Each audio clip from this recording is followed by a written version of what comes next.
just give a brief introduction of Anse Tamara, but because she has done so much, so I'll try to keep it short. Anse Tamara is the founder of Rabata, an organization dedicated to promoting positive cultural change through individual empowerment, spiritual upbringing of women by women, and the revival of the female voice in scholarship. She lived in Syria for 20 years, studying sacred knowledge and traveling along the road of Tarbiyah, which means spiritual upbringing. She studied a full curriculum of Islamic sacred texts and subjects, including fiqh, aqidah, tafsir, tajweed, and much more. Her specialty area is the life of the Prophet, peace be upon him. And she's fluent in both spoken and classical Arabic and received her ijaza in recitation of Quran from the late Sheikh Muhi al-Din al-Kurdi in 1997. She's a doctoral student in the Leadership Policy and Administration program at the University of St. Thomas in St. Paul, Minnesota.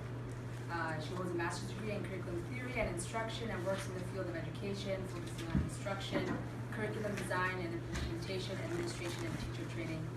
And some of her projects that she has done besides Rabata is a Lena project, a 2-day workshop that addresses the unique needs of female converts, Circles of Light, which is group and individual activities that foster a strong habit of worship, and Rabata, an online academic program that brings college-level Islamic learning to women across the world.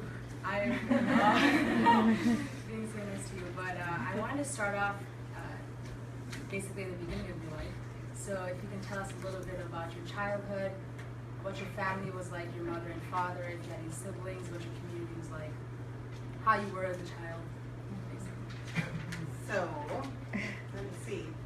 I grew up in Minnesota, in the suburbs of Minnesota, in Roseville, actually. And I am the oldest child of 3. When I was a child, there are 3 more now, but at that time there were just 3. And I had fairly normal suburban middle class upbringing. I was very much, so one of the topics I is feminist, and I was very much, I was very much a second wave feminist in the 70s, which my childhood was in the 70s, I was born in 1966. And when I was in 8th grade, so part of the second wave feminism had to do with titles and thinking about who's calling me what. And in 8th grade, I was chastised by the vice principal because I didn't have my tennis shoes or something. And I was called down to his office, and he said to me, Miss Gray, and I wouldn't look at him, I wouldn't answer him. Finally he said, Tamara, or whatever, Tammy he probably called me. I said, yeah. And he said, what's wrong with you? Why aren't you answering me? I said, why are you calling me Miss? What right do you have to know whether I'm married or not? So I come from at a very young age. I was also a very religious child, very religious. I was Christian, but I was I cared a lot about belief and religion and faith. So, being so focused on women empowerment, what made you interested in Islam? Because I would say if I were coming to Islam from a non-Muslim perspective, oftentimes you hear that women are not treated equally as men. So coming to it from a new perspective, what was it about Islam that made you think that men and women were treated? Well, I told you I was a very religious person. And so I was a very religious person, and when I entered college, undergraduate, I had a crisis of faith because of my feminism and the idea of Jesus as a man and God the Father and things like this. And so I struggled with that and was looking at other religions and had made a decision not to look at Islam. I was not interested in it. And then, because the truth is that Muslims have a lot of misogyny in their societies. And then at one point, it's a longer story than this, but at one point I bought a mushaf, a Quran, and opened it up. There's a verse in the Quran that goes,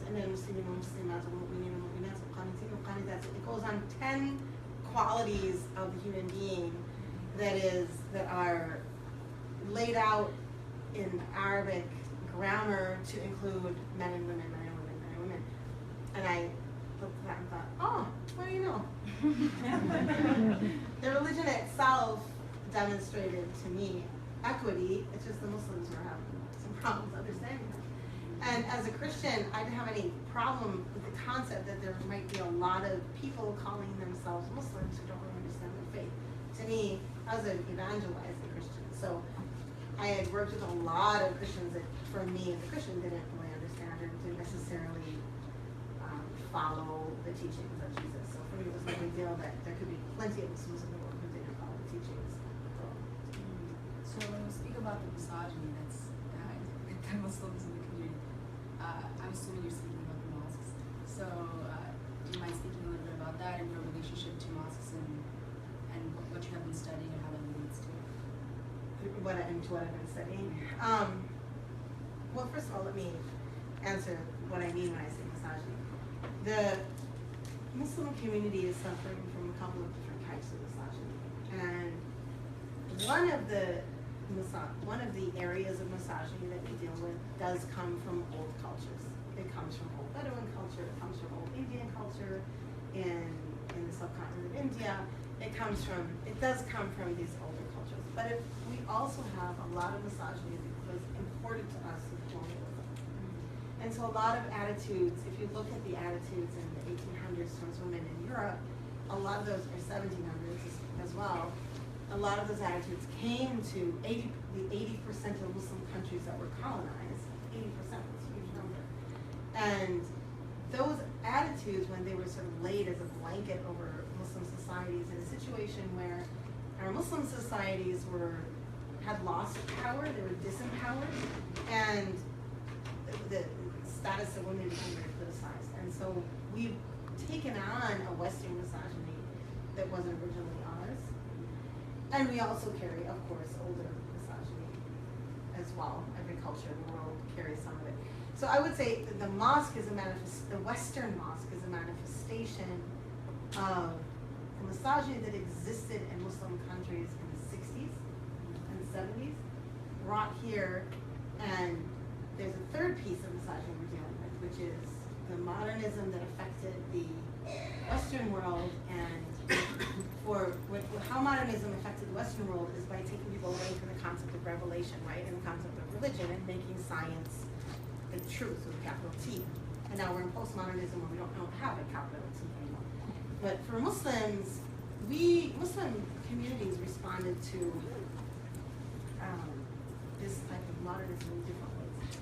And one way is through movements that sort of cut us off from tradition and said to us, oh, we can do our own science of hadith and our own science of the Quran. We can interpret the Quran for ourselves. We can interpret the Quran, the hadith for ourselves, which is another discussion about can we or can't we, based on skill for another day. But resulting out of that, there was a whole new type of misogyny that gave that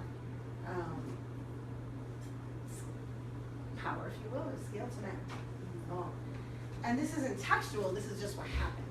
And so we're facing a lot of it. Now we see it manifested in the Western world in the mosques, because our mosques are structurally give a message to women that says you're not welcome here. And this is a problem for me. I have a real serious issue with this. So what would you say are the men's responsibility when it comes to this issue in creating a more inclusive environment, but also what's our responsibility as women, but also within women and the generation gap? Oftentimes, like myself, when I enter the mosques, I feel I'm being judged by other women. So I guess the relationship between women in the mosque and also between the men and the women. So when we say the word mosque, I feel like we're talking about community right now. We're talking about not the mosque itself as in the structure that exists around us, but the community of people that are brought to the mosque based on that structure. And our architecture speaks to us. So when you come to Princeton, my first day in Princeton, I've never been here before. You walk around, you start feeling kind of smart. Like, wow, I must feel really cool. My family, I was telling you before, my cool factor jumped up like 20 degrees. Everyone in my family thinks I'm much cooler now that I've gotten invited to Princeton. So our structures speak to us, and as I was walking around, as you and also as you were taking me around, you were pointing out to me, look at this cool building and look at this interesting building. And when I went to Oxford, a also cool back here. Those buildings as well, like actually, it was a tour of Oxford that I did in 2012, I think, the first year I came, maybe 13, where it sunk into me the importance of buildings and what buildings do to the community. They speak to us and they tell us how we feel about one another. And so at Oxford, you walk on the streets and these buildings are just telling you that if you belong to me, the Oxford students, then you are important. Look at the structure I built for you. And Princeton is the same. As you walk around, you see these amazing buildings and the statues and all the different things that are creating this environment that says everyone here is important. And so people respond to that and they live important lives. They study, they do fairly well unless they have some in the mosque, it's the same. I think our mosques speak to us and tell us that 50% of our community is not important, and therefore we responded. Now, men and women on the boards, we responded by not having women on the board. We responded in programming that when it's for women, it's about cooking, or the women's committee, makes, I don't know what the women's committee do. It cooks the food for the men to come and speak or something. I don't know. And they're a banana women's committee, but I've heard about them. That would never be a committee, unless my women's committee was the board. And so we have all these different structures and all these things that they're talking to us, and they're speaking to us, they're speaking to our boys too. They're telling our children this, and we're in a country where everywhere you go, and look, this country has plenty of sexism. Let's not pretend that we live in a place that doesn't have sexism or such. But we're embarrassed by it. Like you're trying to hide it. Like you're going to places where it should be embarrassing to be misogynistic, and it's embarrassing to be chauvinistic. And so when we come into our spiritual spaces and that's somehow okay, we're damaging the spiritual lives of women and our children, men and boys, but especially women, and I believe men as well, because we're not giving them a space to grow in a healthy way. And this is just, before you ask me the next question, is sitting on the tip of your tongue. This is not the prophetic mosque. So the prophetic mosque wasn't like this. That's what kills me. Or also it doesn't kill me, that's what empowers me. Which is that this is not the way it was at the time of Muhammad. He's a blessed be upon him. So there's no textual proof. We have tradition and history and misogynist history from here and here and here that people rely on in order to build these spaces that are not friendly. But if we go back to the original mosque that was built and that we should be taking as an example, we don't find this structure that leaves one out. So how would you say your organization, I guess, combats those issues, or the purpose of it in this? What am I doing to fix it? Yeah. How would I say my organization combats it?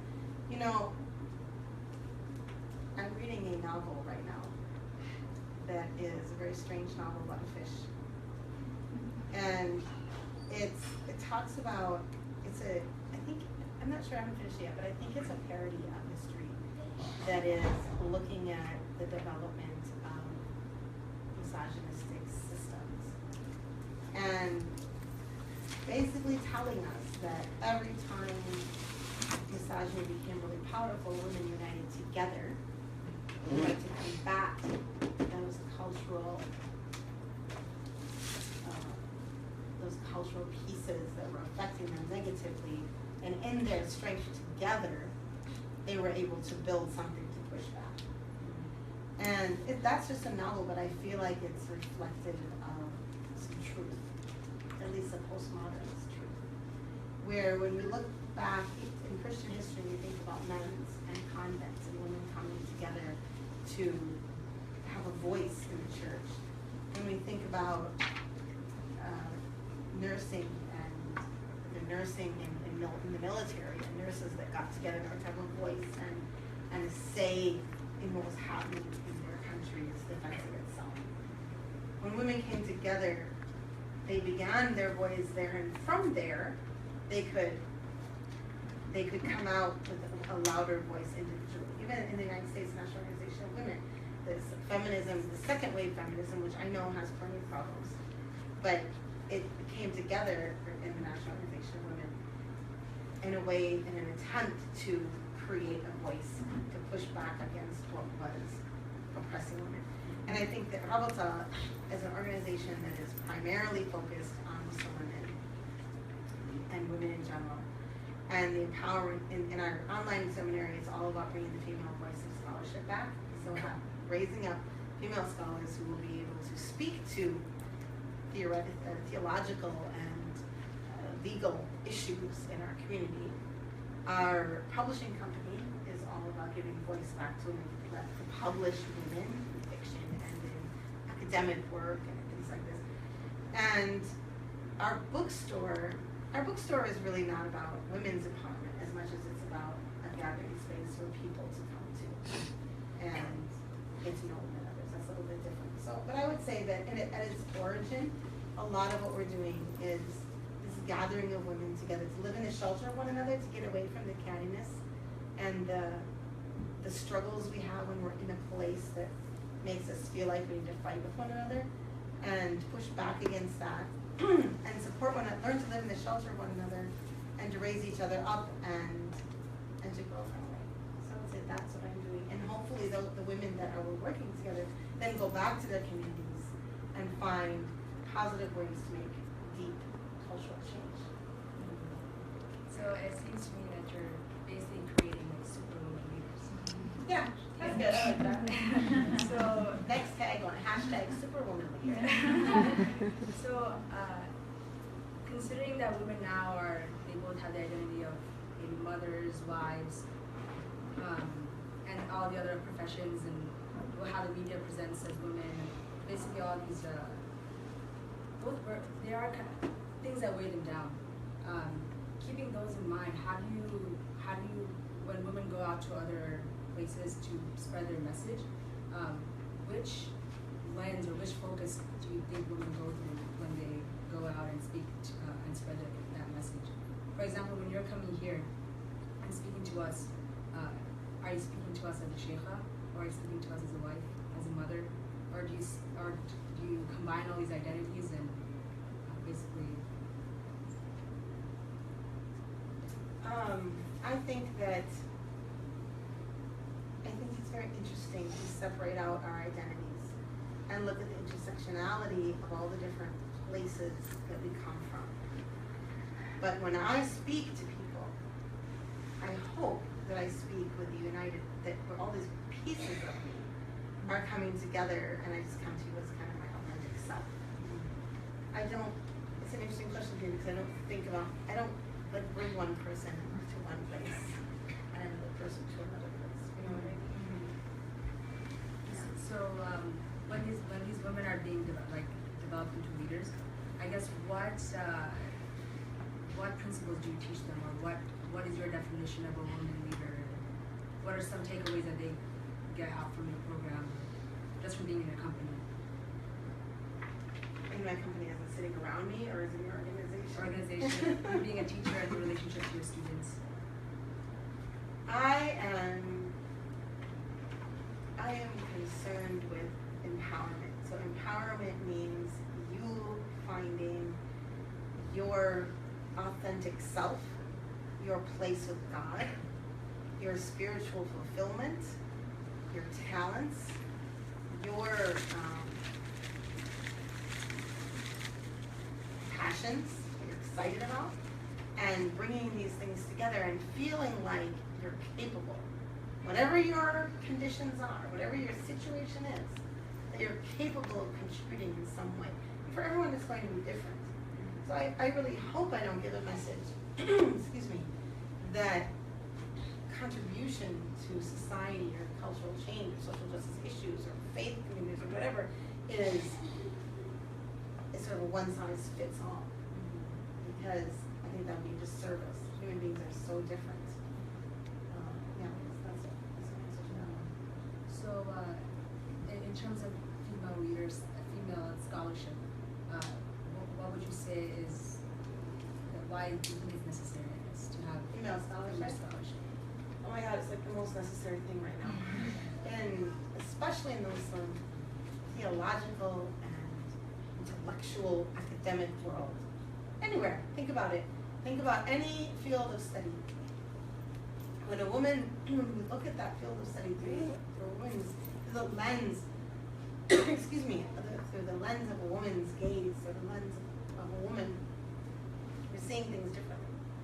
And especially when it comes to religious experiences, we can't create a scholarship based on 50% of the population's experiences and then claim that that's correct.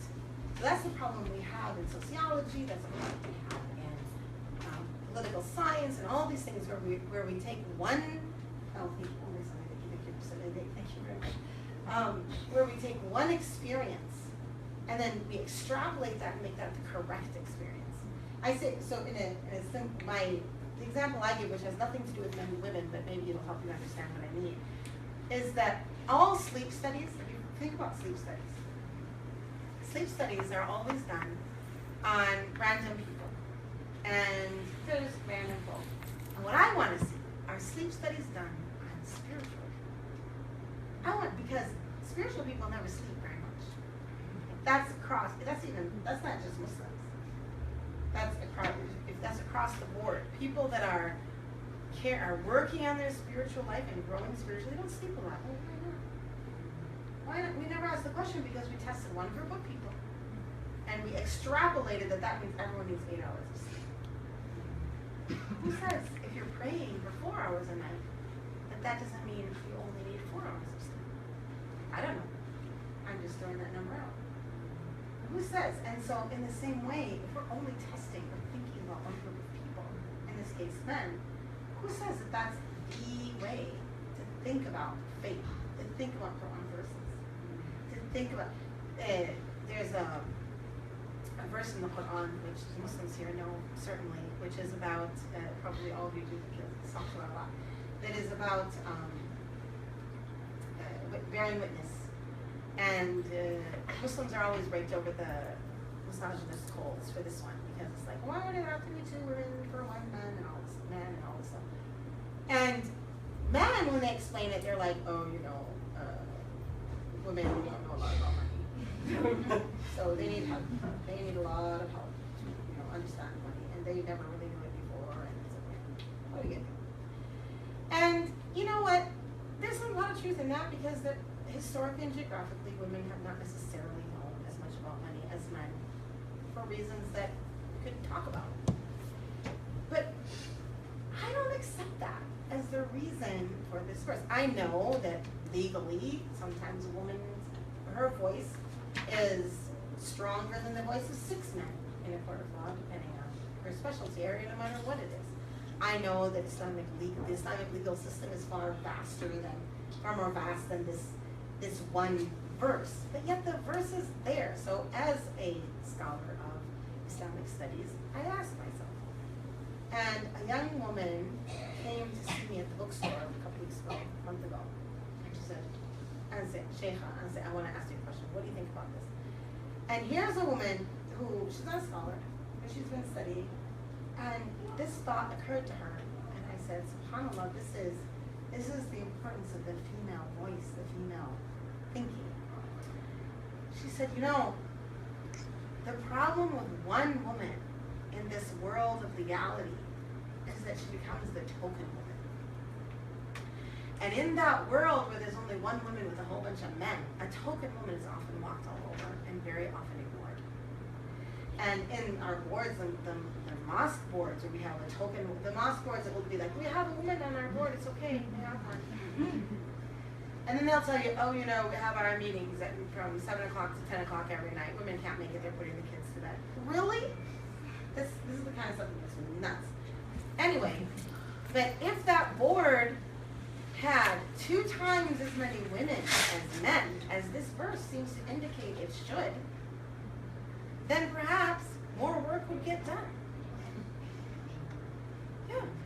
And so that's a reversal. I'm just looking at it from a different, and it's a legitimate way of looking at it. It's perfectly legitimate. In this world where across geographies and across histories, women have dealt with oppression in leadership. Here is an opportunity not to be a total. So there's an example of, and that's an example that needs more discussion, but from that to other verses, to ways of life, to ways of thinking, to prayer, to all sorts of things, it's absolutely imperative that the woman's voice doesn't replace a man's voice, but that we talk to one another.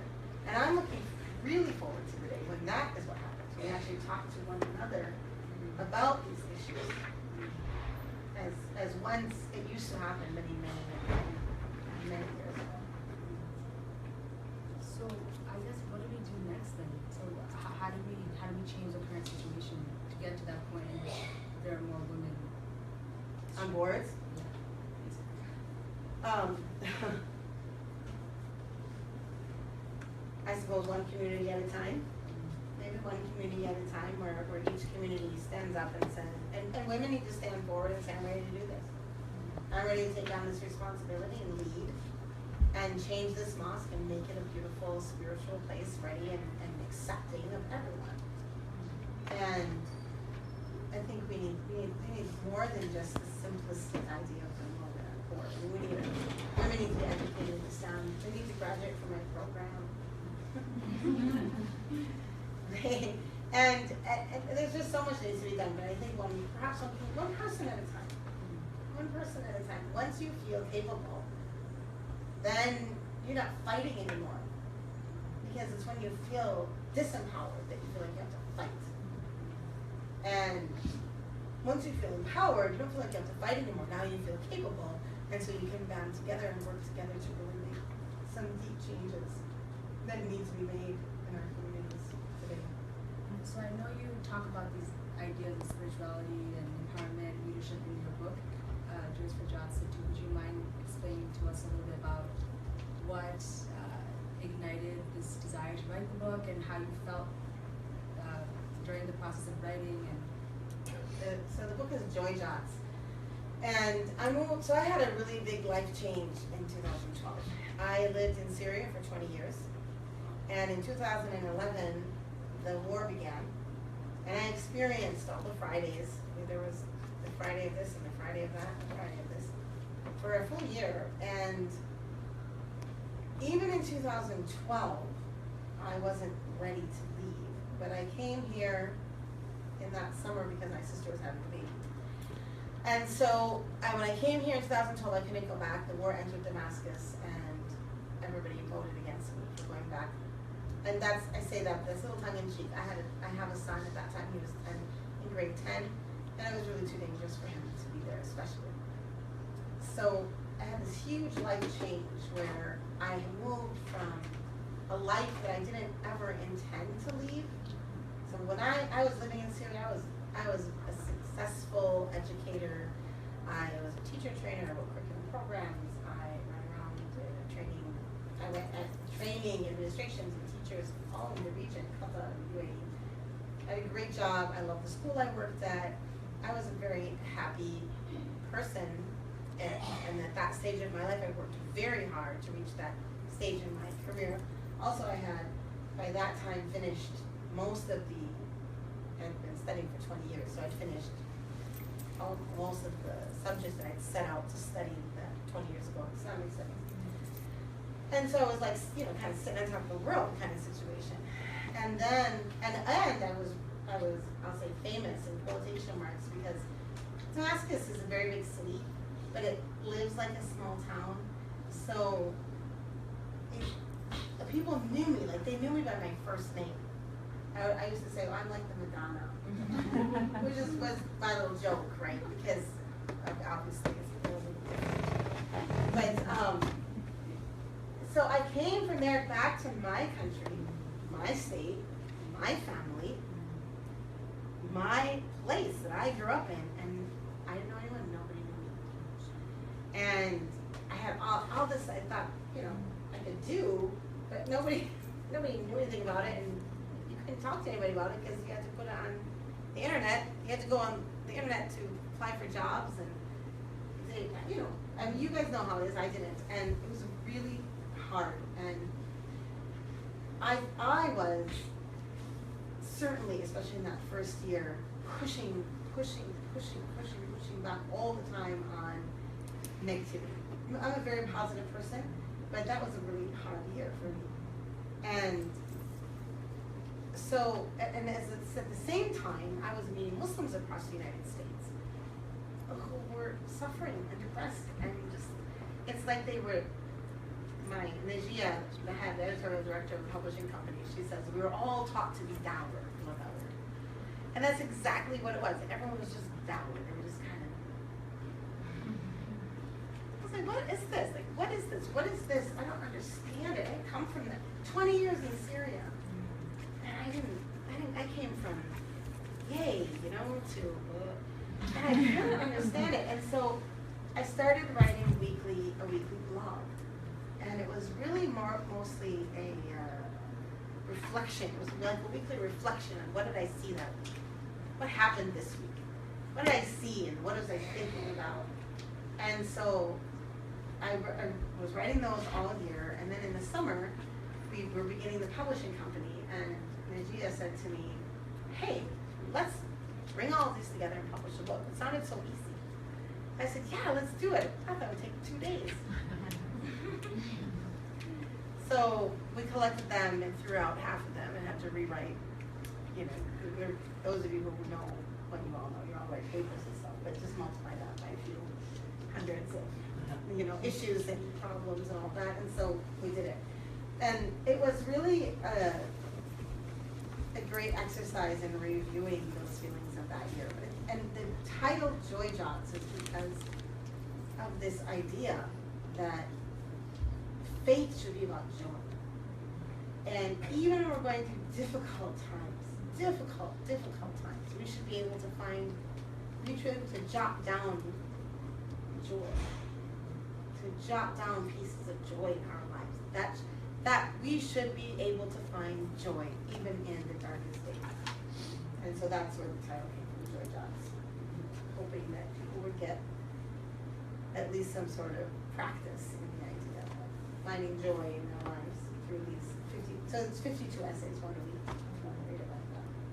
Yeah. Well, I actually want to turn this conversation a little around, and this concept of, there's a concept of joy, but then there's also the opposite of it, and it's more of not being comfortable.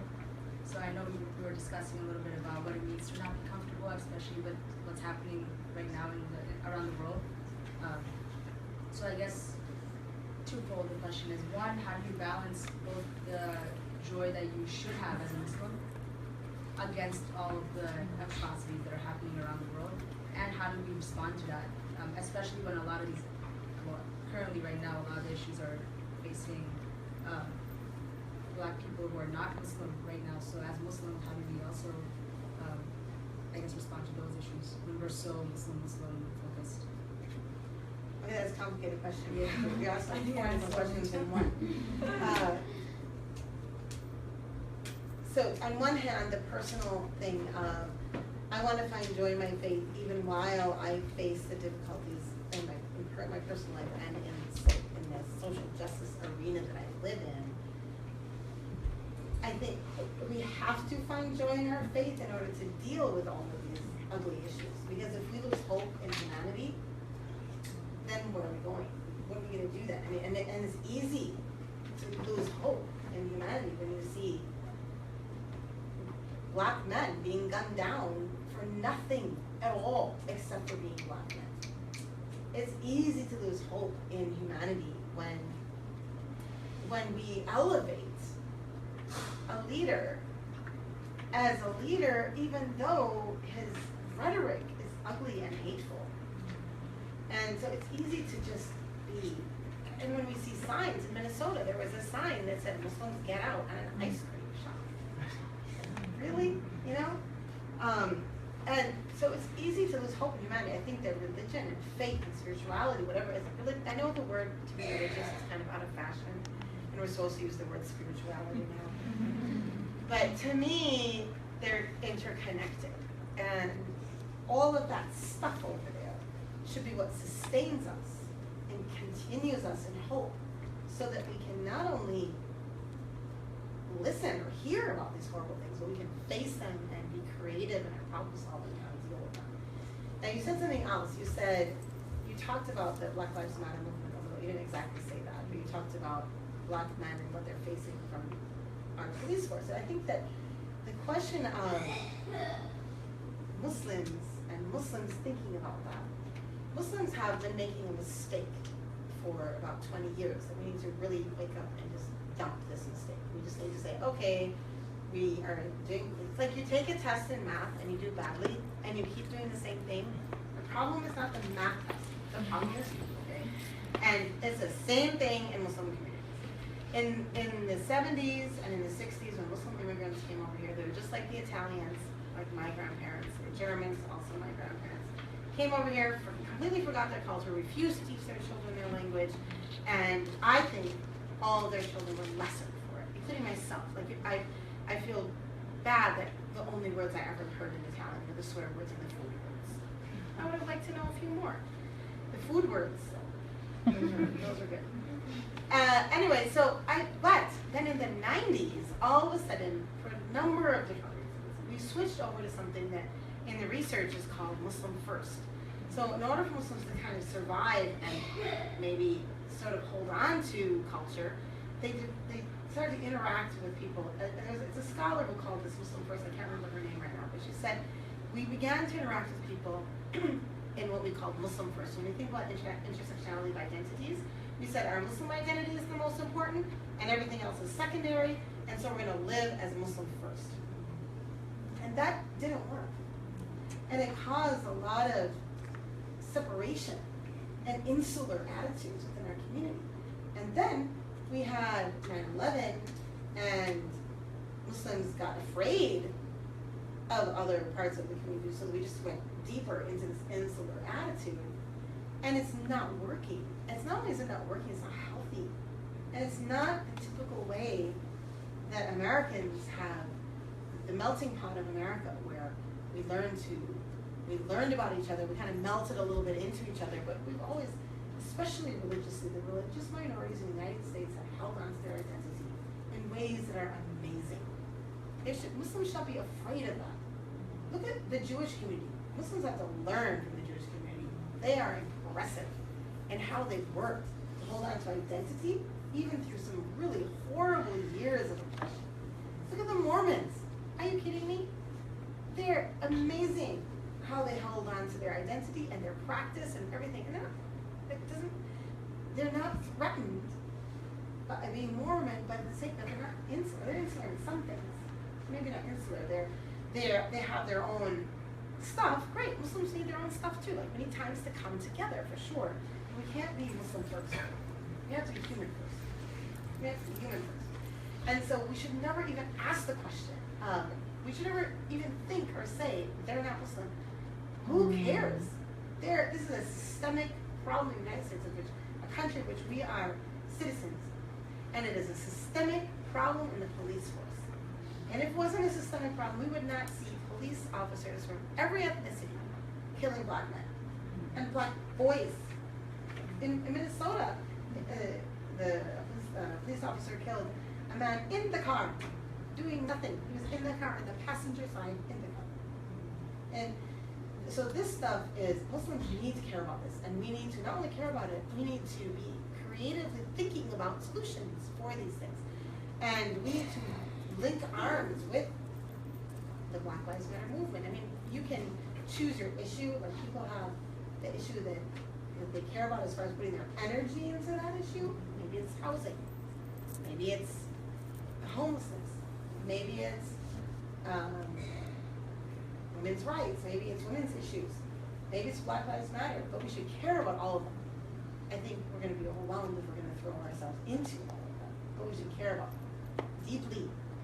And it should matter to us at all times. We should understand the argument so that we can address it intellectually and think about it and truly be allies to any oppressed group in the United States. We should care about the pipeline in northern United States that is going straight through native lands. What is that about?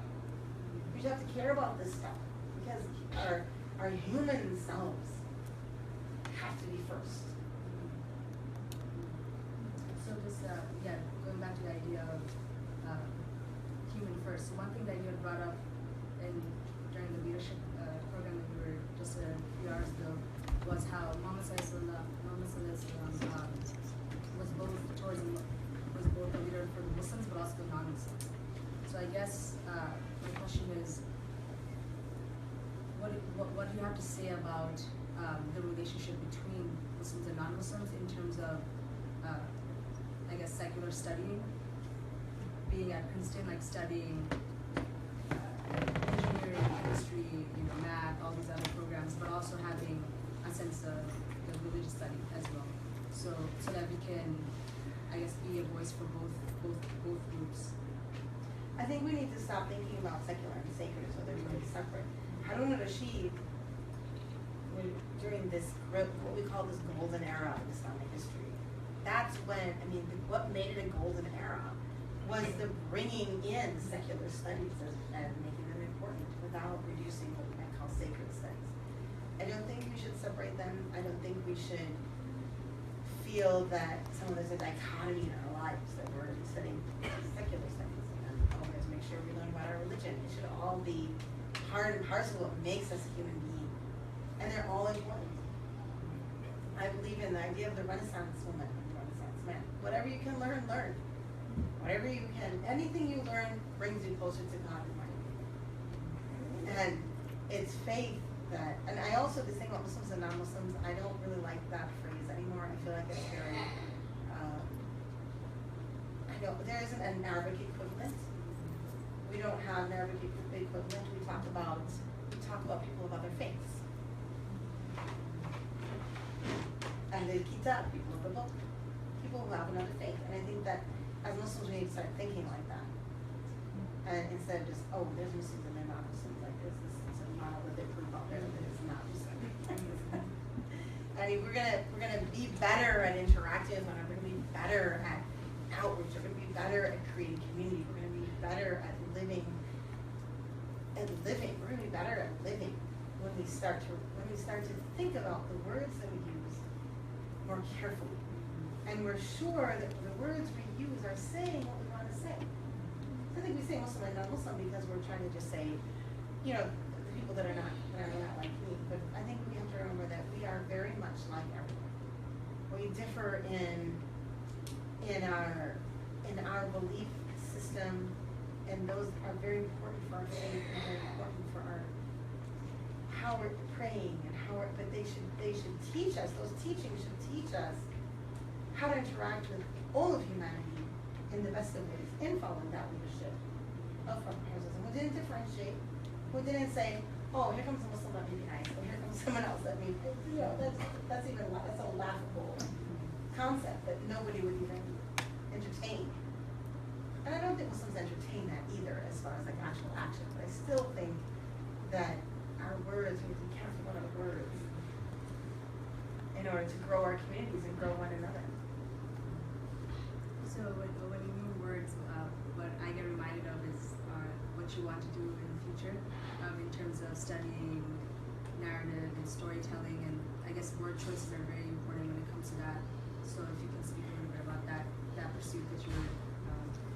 So I'm actually studying narrative right now. I don't know that I'm gonna.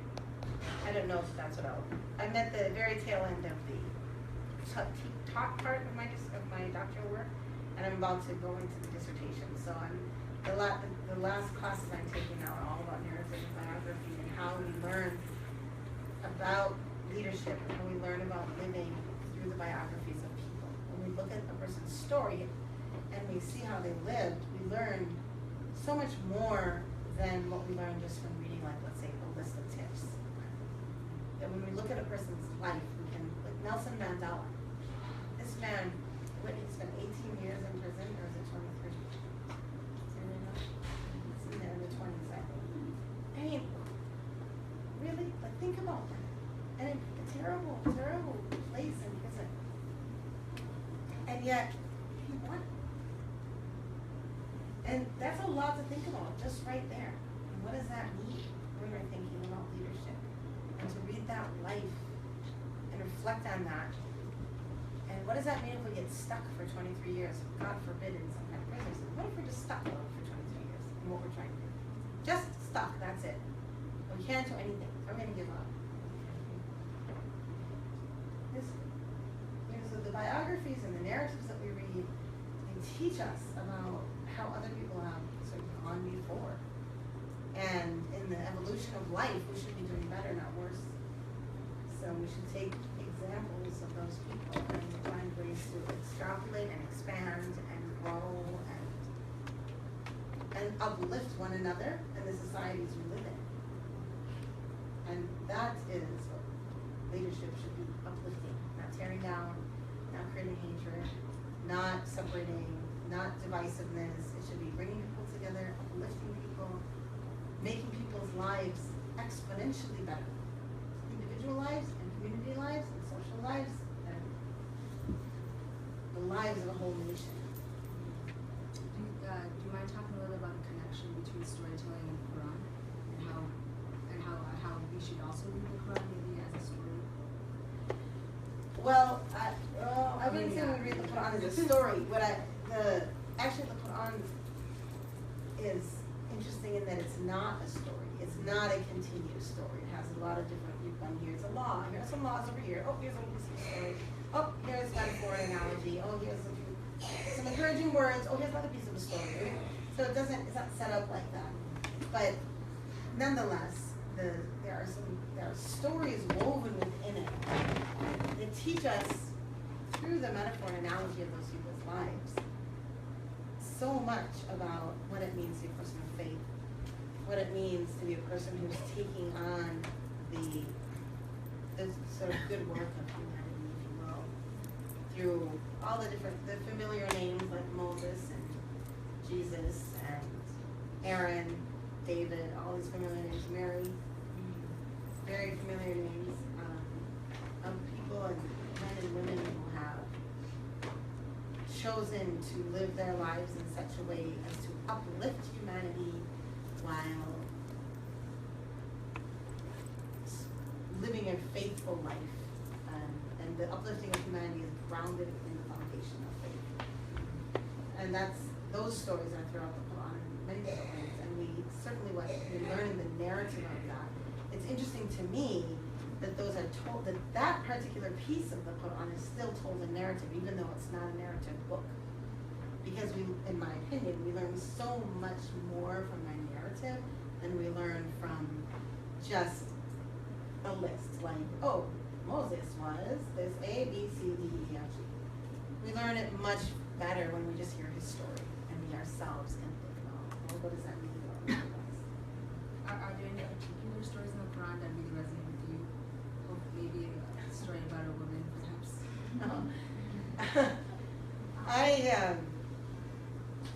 Well, there are many stories that resonate with me. The story of Mary is, for me, very important. Actually, I did a little talk on the riverboat a month ago or something in Minnesota. There's a riverboat that went up and down the Mississippi River with interfaith stories. It was really fun. And my stories were all about women in the Quran. And because I think the women in the Quran are very empowered. There's one story after another that talks about these women who are irrelevant to their social status, irrelevant to all this stuff going on. They're just getting things done. and they show an enormous amount of confidence, an enormous amount of assuredness. And I think that we as women need to learn that today. And men need to reflect on that and think about what was it in this what is God teaching us? What is God teaching men about these women? And what is God teaching women about these women? What are we supposed to learn? So someone like Mary, who, when Angel Gabriel comes to her, the Quranic version has her very confident and strong. When I was young, I was taught a Christian church that kind of had her cowering and saying, oh, no, I'm scared. And that's not to compare, that's the way I was taught. But in the Quranic version, when she's like, what are you doing in here? Like, don't come, because he comes to her dressed in the form of a human being, the form of a man. And she's like, what are you doing here? There's the door, don't let it hit you on the way out. And basically tells him, a man has never touched me and he ain't gonna. So you can leave now. And he the angel kind of has a hard time telling her, just a minute, just give me a second, let me just explain what's going on here. And I'm a messenger, I'm a message from God, and I'm here to tell you this good news. And God just says, be and it is, okay? Nothing's gonna happen, it's up to God, it's nothing to do with me. And before she's kicking him out.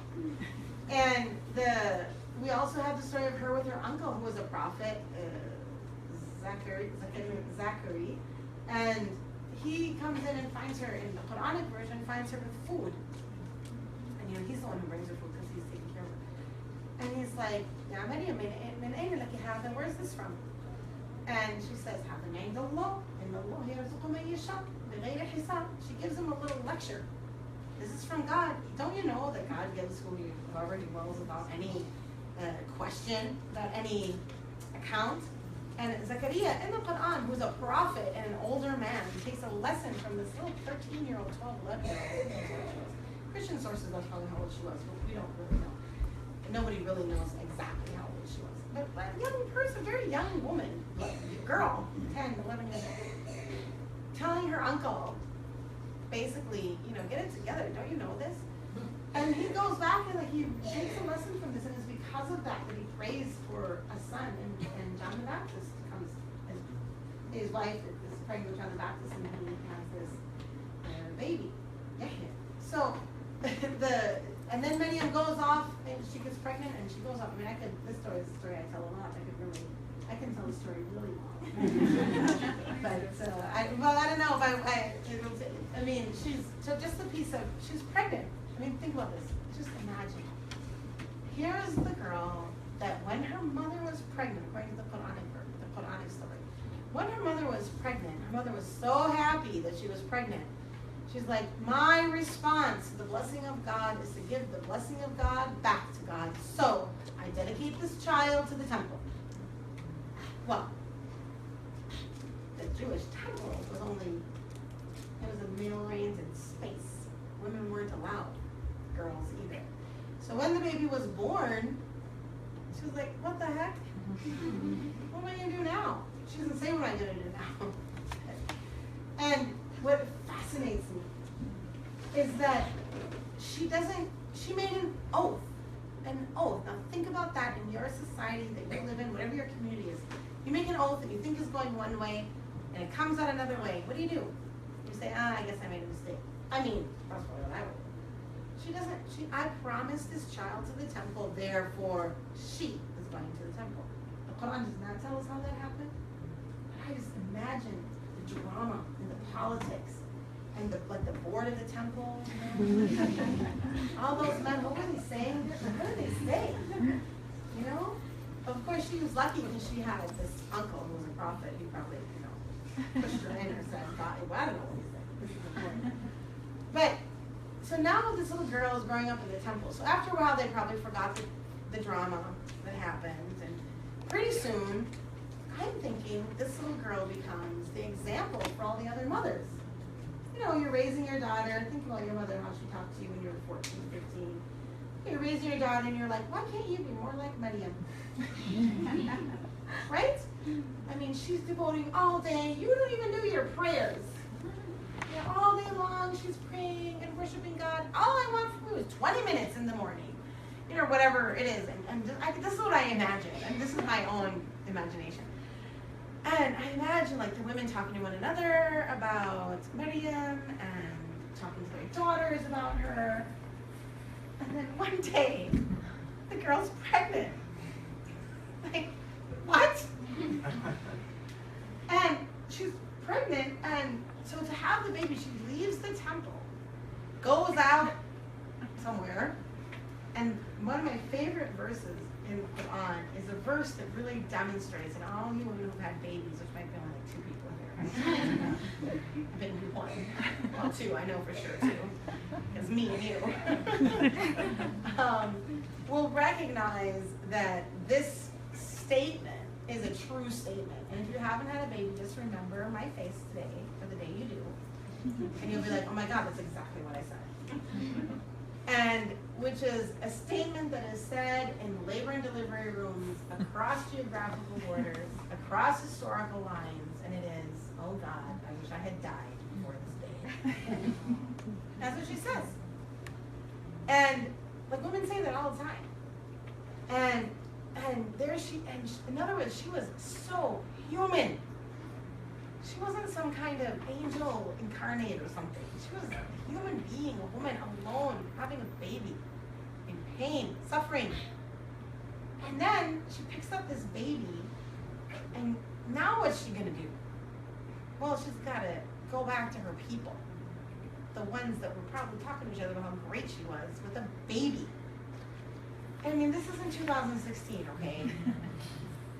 And she walks back to her people, and immediately the mocking, immediately the finger wagging, immediately the eyes are rolling, immediately the women are standing there. We didn't know your father. Your father was a good man. You know, she doesn't know what to say. And so somehow, she has the confidence in God, the absolute faith that this baby's gonna get her out of it. So this brand new, spanking born baby, which I don't know if you've ever seen a newborn baby, but they don't do much. They don't even cry when you want them to cry.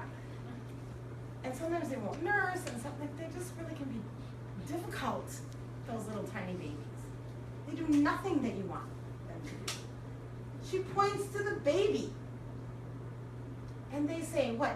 We're going to ask a little newborn baby about babies?